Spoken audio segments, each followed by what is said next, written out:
Hey Aries, welcome to your December 2020 reading. Welcome to Sagittarius season. Oh my goodness, I'm sure it feels amazing to be back in a fire element. Let's see what the cards have to say.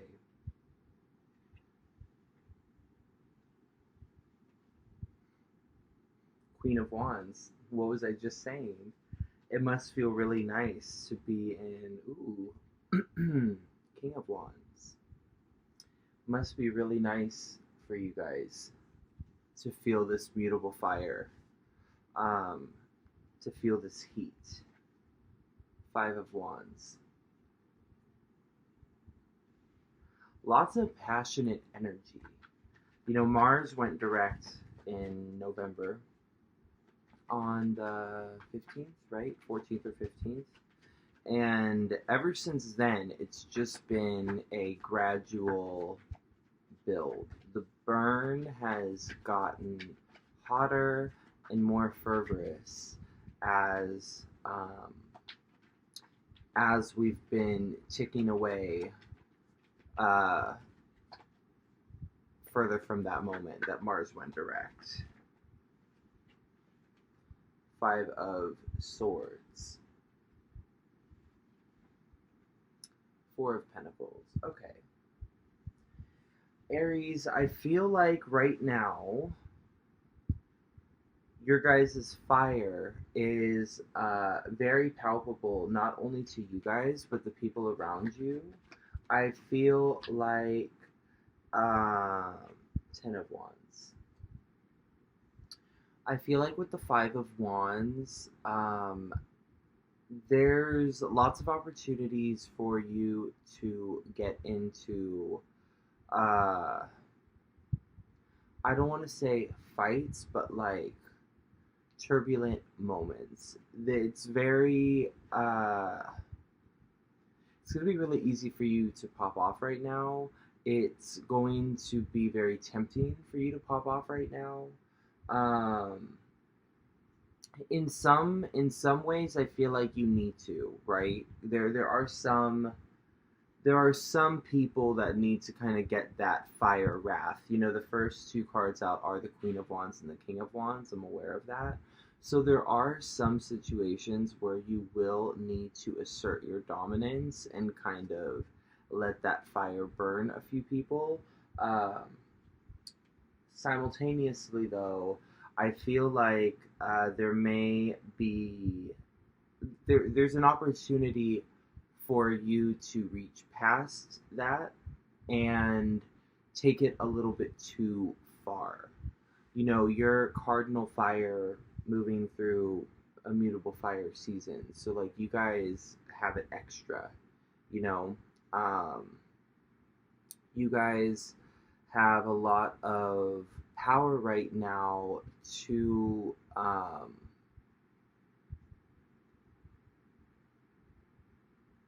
you have a lot of power over I'm trying to word it correctly.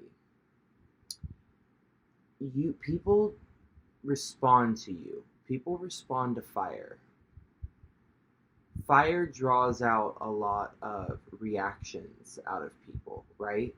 And so I feel like there may be some people that aren't as deserving of this rage and of this fire, um, or maybe not.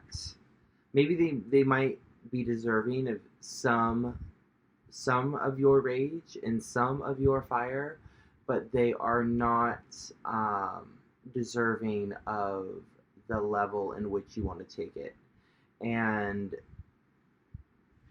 that will kind of lead to a hollow victory type feeling within you. You know what I mean?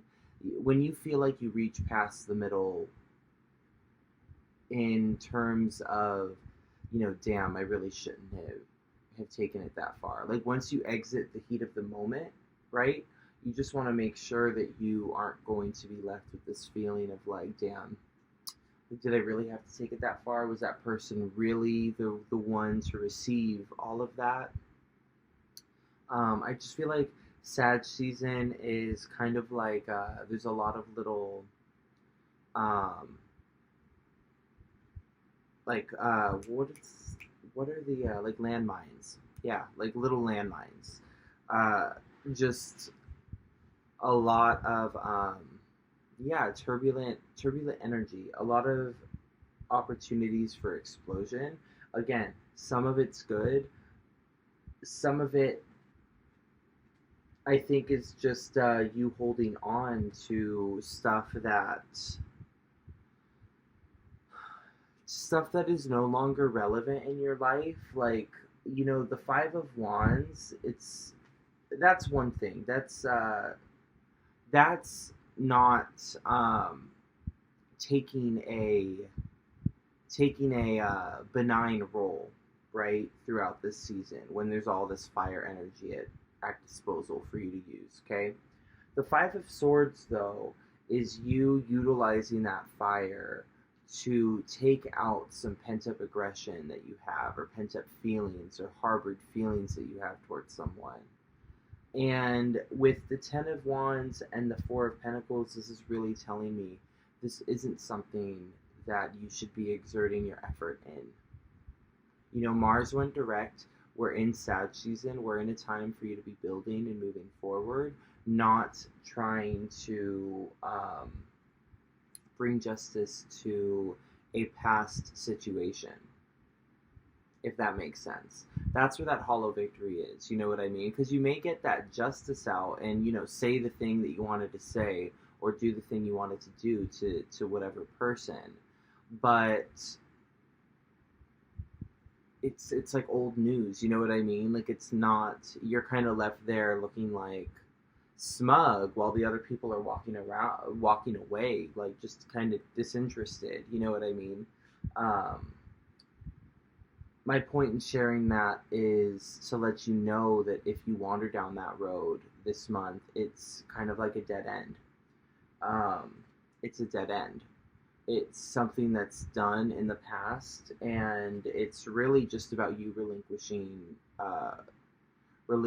that stubborn urge to kind of cling on to that past hurt or that past situation.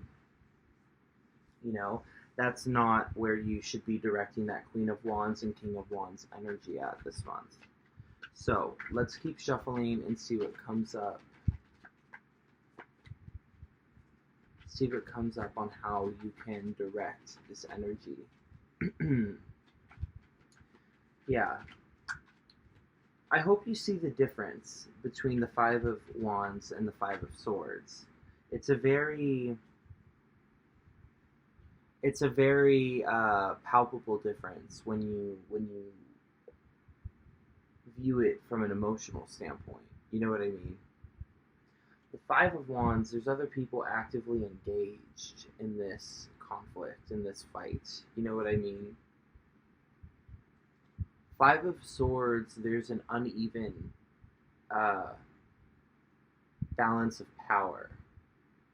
And even in the final moments, right, of this battle, like after the battle has even happened, everyone's walking away, and one person is in a surplus of feeling like they got the last word, they got the last swing, they won the fight, quote unquote. You know what I mean? It's just different. It's very different. Okay, the cards that just came out: Nine of Pentacles and the Tower. Yeah, so the Queen of Wands and the King of Wands is meant to be fueling this space. What does this space look like for you? The Nine of Pentacles space for Aries looks like a self-motivated, self-driven person who is very secure in their current position, is very confident in their ability to build upon their current circumstances and increase their wealth even more. The Nine of Pentacles is somebody who thoroughly enjoys watching herself or themselves transmute different things in their life into an outward echo of their abundance and their luck. Queen of Wands and King of Wands is meant to be feeding into this. It's meant to be upholding this Nine of Pentacles space within you. It's not meant to be here at your disposal to kind of swing your Aries weapons around to get back at people that hurt you, to whatever. There's no more crying over spilled milk. You gotta just get a paper towel and let that shit soak up. You know what I mean? It's just there's well, I'll show you the other cards. The Tower, and then bottom of the deck right now is the Hierophant. So there's a major restructuring going on in your life. There is a major, things that have been kind of held up due to Mars, right? The brakes have been let up on Mars for almost, half a month now. And the Queen of Wands and King of Wands energy is signifying that you have access to your native ruling energy right now in its full potential, right? Mars is not retrograde anymore. Mars is direct. So the Tower card is what this major shift is for you. The Queen of Wands and King of Wands are meant to be channeled through you to facilitate this Tower moment, to elevate. The Hierophant to me is all about an elevation of status, an elevation of moral high ground, of your position, of your hierarchy within your own, like how you view the world. Like you are elevating into a more prestigious space. However that looks for you, that is not meant to be taken like you have a false sense of reality. It's more like you've done the actual work and the changes to elevate yourself energetically and now physically in this realm, in your human realm, and that's being reflected through this Tower moment and through the Hierophant. The Hierophant, because it's talking about like an elevation of morals and morality, this is you rising above your lower vibrational urges to be combative and to give in to every little opportunity that you have to exert that Aries fire. You know what I mean? It's a part of you, absolutely, and it does have play. It does have play in how you operate, in the general makeup of your life. That will always be a part of your personality, right? But it really is about stepping into that queen and kingdom. You know what I mean? You gotta hold yourself and carry yourself like a king or a queen. If you want to act like you are, if you want to say that you are, if you want to demand that other people treat you like one, you have to hold yourself to that same standard. You let other people know how to approach you and how to interact with you. You set those settings for them.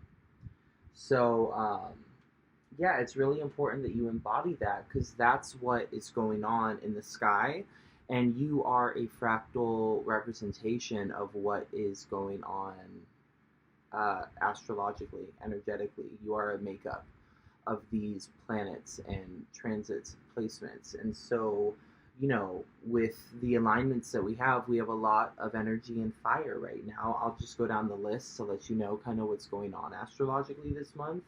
But on December 1st, Mercury moves into Sag. On the 14th, we have a new moon in Sag. On the 15th, Venus enters Sagittarius. So just right there, and then we have the sun in Sag until the 22nd. So that right there is four, yeah,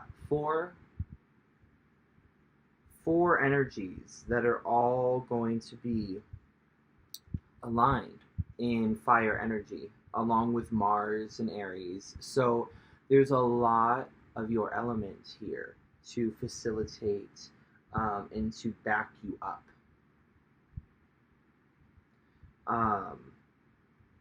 So it shouldn't be too foreign for you to really soak up this energy, your native energy, and step into your true power of the Queen of Wands and the King of Wands. It does require a more human conversation with yourself about letting go of these old ways of being, these old ways of um, interacting with people. You know, it's Sag season. It's a very sociable time. A lot of this does have to do with other people. This is an internal journey, obviously, with the Queen of Wands, King of Wands, and Nine of Pentacles. But where the test really is how you, um, is how that expresses itself through you when you are interacting with other people. Because, again, like I was saying, when you set the settings for people that you meet and interact with, um, you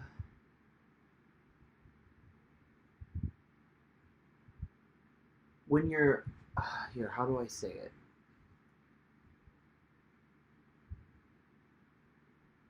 When you interact with people, you are it's a reflection back to you.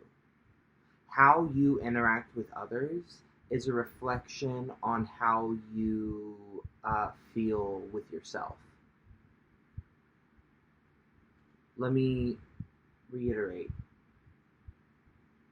When Aries interacts with other people, the nature of that interaction is a direct reflection upon that Aries um, image of self, how they value themselves. So while a lot of this work is internal, that's what I mean when I say that a lot of the tests show up via other people and through your external situations, because you can believe and say and know that you're one thing in your head, but the real proof is in the pudding. You know, it's in the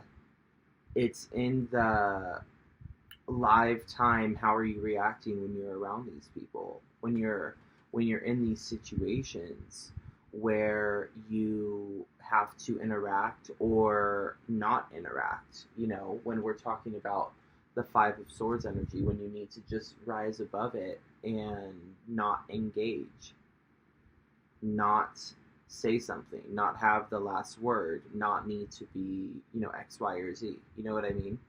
That's what I mean. If you were truly secure in yourself and the Queen of Wands, King of Wands space, right? You're not going to get off your throne to go and throw flaming fireballs at like the person who you feel did you dirty like a year and a half ago, last week, 2 months ago. Like it's in the past now. You know what I mean? So just surrender to the so you need to surrender to the tower moment. You know what I mean? You want it. You want this transformation. You want this power. The Queen of Wands and King of Wands. You want this space. You know what I mean? So just don't sabotage it um, by fighting old fights. Okay. All right, Aries. I love you. Have a beautiful Sagittarius season. Enjoy the mutable fire while it's here. The next time we will be in fire, it'll be you, which is honestly really nice because, we are approaching, this is December. The next time I see you will be in January.